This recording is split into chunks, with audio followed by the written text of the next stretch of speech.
വന്യമായൊരു പ്രണയം. Story Vidya Nair. Presentation Fasna Fasal. Editing Fasaluddin VI. ഞാൻ പറഞ്ഞു വന്നത് സുഭദ്രയെ പറ്റിയാ. വാട്ട്? സുഭദ്ര സഞ്ചരിച്ച അതേ വഴി സഞ്ചരിക്കാൻ തുടങ്ങിയിരിക്കുക ഇന്നവൻ എന്നോട് ഒരുപാട് കയർത്ത് സംസാരിച്ചു ശേഖർ. കൂട്ടത്തിൽ അവൻ്റെ അമ്മയ്ക്ക് വേണ്ടിയിട്ടും വാദിച്ചു. അന്നേരം അവൻ്റെ കണ്ണുകളിൽ കണ്ടത് ഞാൻ അവളെയാ, സുഭദ്രയെ. രാംദാസ് വല്ലാത്തൊരു വിഷമത്തോടെ ശേഖറിനെ നോക്കി പറയവേ അയാളുടെ കണ്ണുകൾ അല്പം പകപ്പോടെ രാംദാസിനെ നോക്കിയിരുന്നു. എൻ്റെ മനസ്സ് പറയുക, അവൻ എന്തൊക്കെയോ അറിഞ്ഞിട്ടുണ്ട്.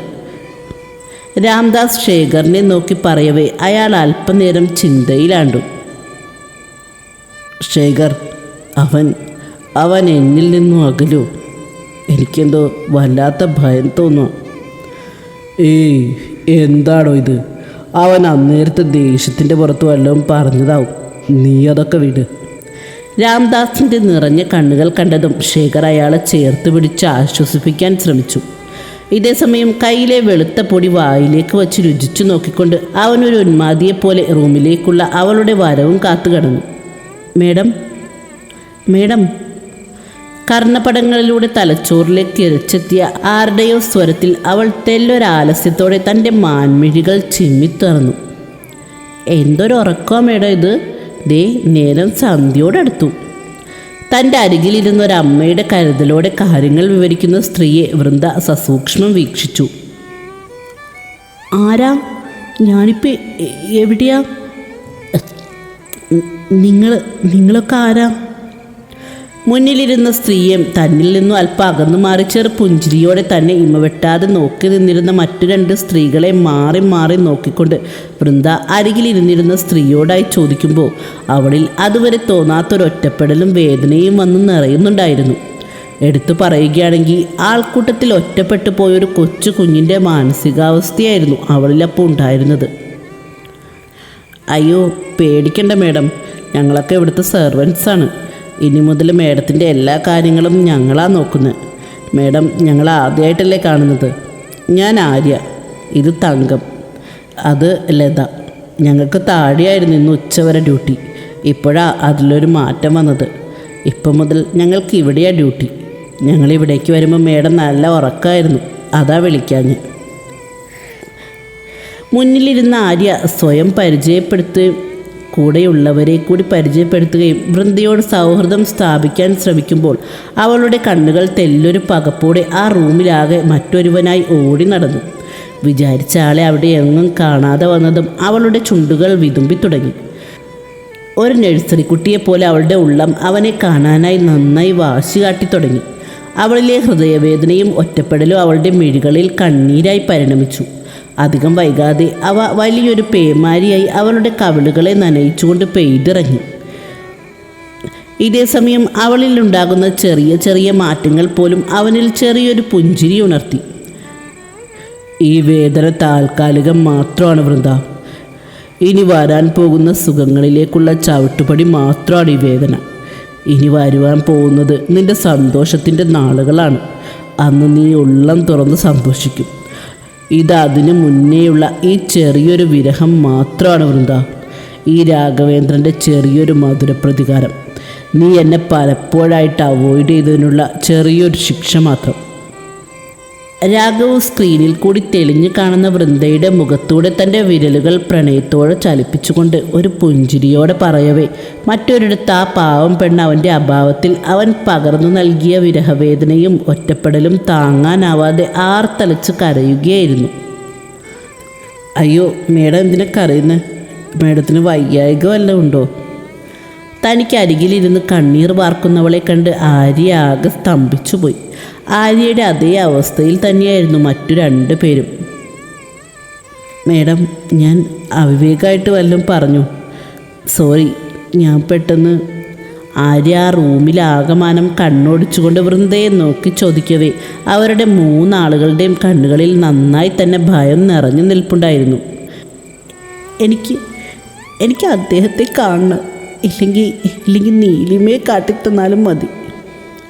ഇതേ നേരം വൃന്ദയുടെ ആവശ്യം കേട്ട് കണ്ണും തള്ളിയിരിപ്പാണ് ആര്യയും തങ്കവും ലതയും. അതെ, അവരെ ഒന്ന് വിളിക്കൂ.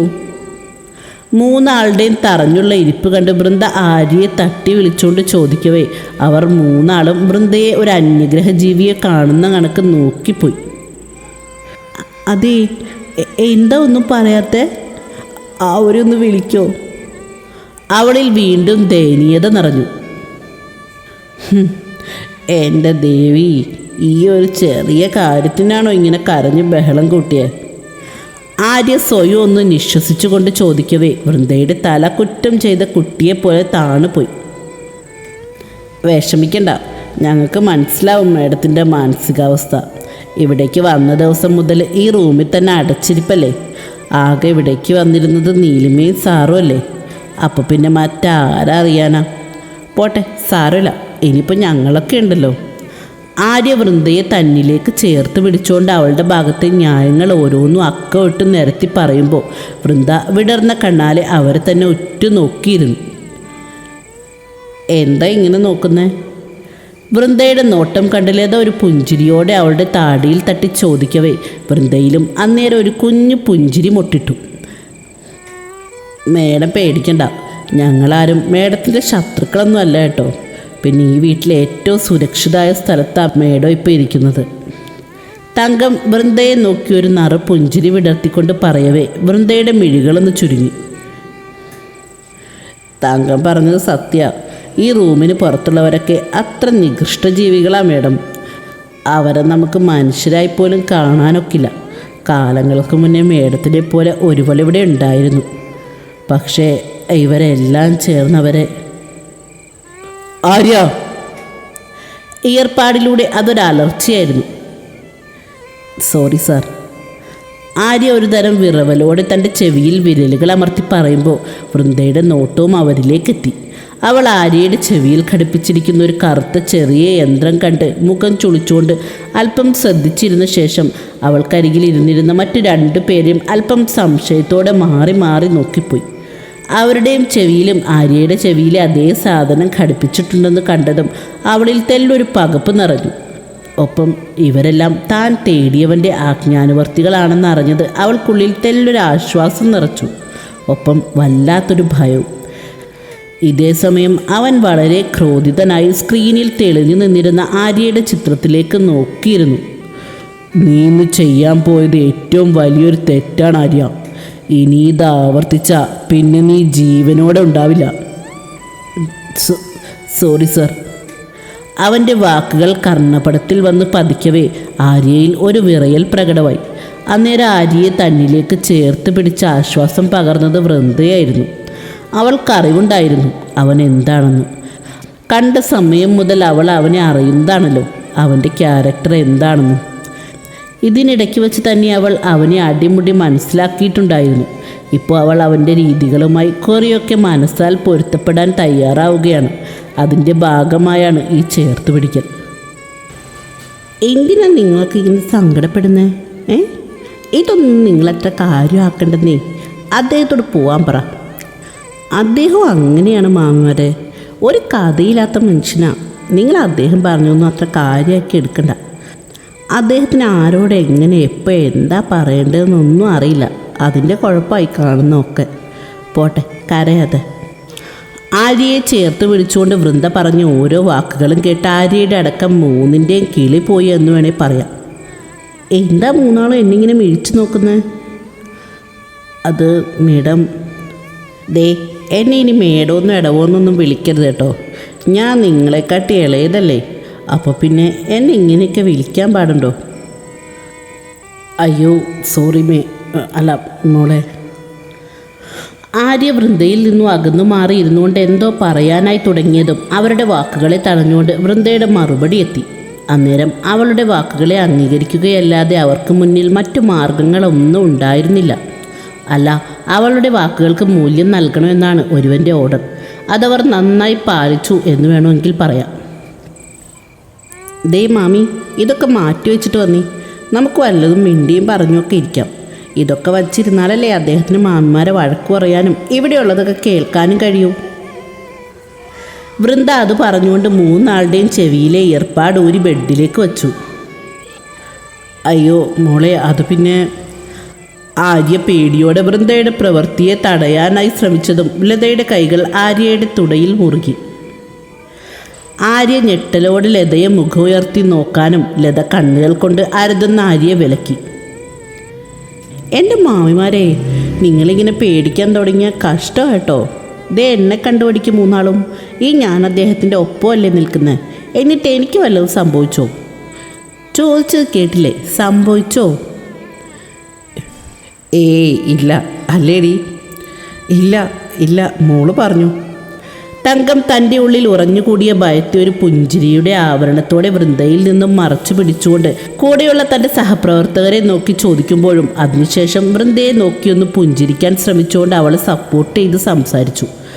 അപ്പോഴും തങ്കത്തിൻ്റെ നെഞ്ചകൻ ഡപ്പാങ്കൂത്താടുകയായിരുന്നു. ഇതേ നേരം തങ്കത്തിൻ്റെ കാട്ടിക്കൂട്ടലുകൾ കണ്ട വൃന്ദ തങ്കത്തെ കണ്ണുകൾ കൂർപ്പിച്ചൊന്ന് നോക്കിക്കൊണ്ട് അവർക്ക് മൂന്നാർക്കും നേരെയുള്ള അവരുടെ ഉപദേശം തുടർന്നു. പാവം പെണ്ണിന് നാളുകൾ കൂടി 3 പേരെ അടുത്തേക്ക് കിട്ടിയതല്ലേ. അതിൻ്റെ ഒരു സന്തോഷം അവളുടെ സംസാരത്തിലും പ്രവൃത്തിയിലും ഉടനീളെ അവർക്ക് 3 ആൾക്കും കാണാൻ കഴിഞ്ഞു. നിങ്ങൾ പേടിക്കാതെ ഇവിടെ ഇരിക്കുന്നേ. അല്ലെങ്കിൽ തന്നെ ഈ കാലത്ത് ആരാ ഇതുപോലുള്ള പുത്തമ്മണക്കാരെയൊക്കെ പേടിക്കുന്നേ? 4 തൊട്ട് കയ്യിലുണ്ടെന്നുള്ള അഹങ്കാരം ഇവർക്കൊക്കെ. ഞാൻ കണ്ടോ ആരെയും പേടിക്കാതെ ജീവിക്കുന്നത്. ഇതുപോലെ അങ്ങ് ജീവിക്കാം, അത്ര തന്നെ. പിന്നെ അല്ല. അതുകൊണ്ട് 3 ആളും ചെന്ന് ഫുഡൊക്കെ കഴിച്ച് അല്പം നേരം കിടന്നു കേട്ടോ. ഇന്നിവിടെ ഒരുപാട് പണിയെടുത്ത് ക്ഷീണിച്ചതല്ലേ 3 ആളും. അദ്ദേഹം വരുമ്പോൾ നിങ്ങളിനി ഇവിടേക്ക് വന്നാൽ മതി.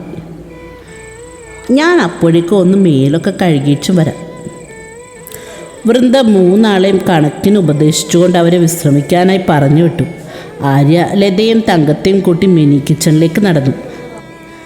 അതല്ലാതെ അവർക്ക് മുന്നിൽ മറ്റു മാർഗങ്ങൾ ഏതും ഉണ്ടായിരുന്നില്ല. ആ പാവങ്ങൾക്ക് പുറത്തേക്ക് പോവാനാവില്ല, ഡോർ ലോക്കാണ്. പാവങ്ങൾ. വൃന്ദ അവർ 3 ആളും നടന്നു നീങ്ങുന്നതും നോക്കി പറഞ്ഞുകൊണ്ട് തൻ്റെ ഡ്രസ്സുമായി ഫ്രഷ് ആവാനായി കയറി. എൻ്റെ ദേവി, ആ കൊച്ചിനെ കാത്തോളണേ. പാവം, അതിൻ്റെ അറിവില്ലായ്മ കൊണ്ടാണെന്ന് തോന്നുന്നു അങ്ങനെയൊക്കെ സംസാരിച്ചത്. ആര്യ പോകുന്ന വഴി ആരോടൊന്നില്ലാതെ പറഞ്ഞു. അത് ചേച്ചി പറഞ്ഞത് ശരിയാ.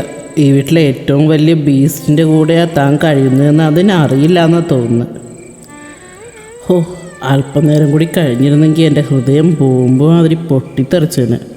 എൻ്റെ മഹാദേവ, ആ കൊച്ച് എന്തൊക്കെയാണ് സാറിനെ പറ്റി പറഞ്ഞത് എല്ലാം സാർ കേട്ടിട്ടുണ്ടാവും.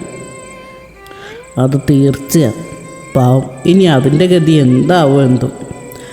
തങ്കം തെല്ല് കിതപ്പോടെ വൃന്ദയെ പറ്റി ഓർത്ത് വ്യാകുലപ്പെടാൻ നേരം അവളെപ്പറ്റി ഓർത്ത് തന്നെയായിരുന്നു ബാക്കി 2 ആളുടെയും ടെൻഷൻ. തുടരും.